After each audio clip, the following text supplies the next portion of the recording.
The challenges of keeping kids safe in the digital world is ever changing. Our next guest has some social media related dangers that parents should be aware of this school year. Mark Berkman is the CEO of the Organization for Social Media Safety, and he joins us now this morning. Good morning, Mark. How are you? I'm good. Thank you so much for having me. Of course. So what are the latest trends you're seeing with social media usage in kids during the pandemic? Of course, there's a number of concerning trends that's happened, particularly over the course of the pandemic. One, we're seeing cyberbullying has increased substantially. Obviously, because of the pandemic and the isolation, screen time is up drastically, increasing all of the range of social media related dangers that we are concerned about.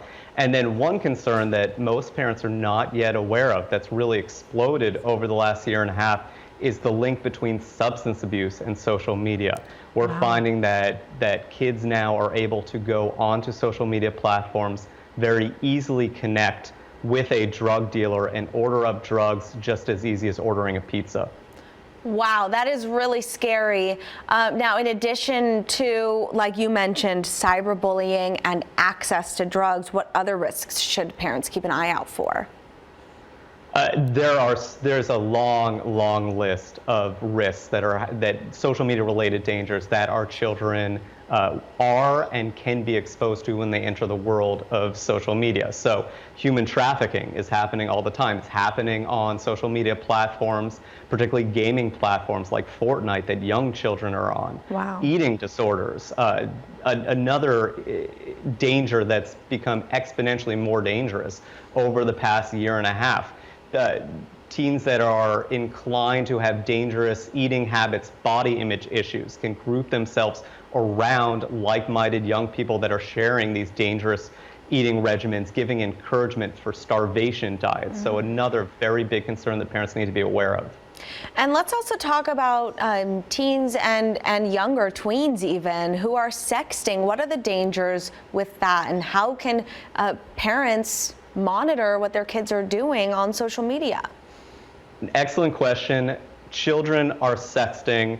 Parents also need to be aware of this. We've found, starting in the 6th grade, about 40% of children have either sent or received an explicit message through social media. Obviously, the worst case scenario there is having a sext go viral in the community. That can be a very serious psychological issue for the people involved. So we want schools and parents to be aware of that. We also really want to spread the message that educators and parents need to be aware of a phenomena called pressured sexting. About half of these sexts that go viral, and it's usually a female whose sex has gone viral at these ages, but not always.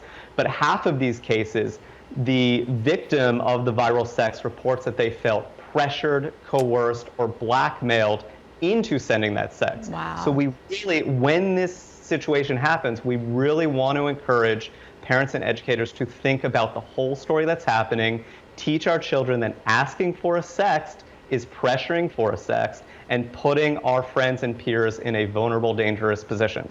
Okay, so, Mark, unfortunately, we have to go. We know there's so much more to cover on this topic. It is so important for all parents to know about. So here's the information for Organization for Social Media Safety. Of course, all these risks can have major impacts at school, at home, mental health, you name it. So go ahead and take a picture of this right now so you can find more information on your own time. Mark, thank you so much for joining us this morning. Thank you for having me.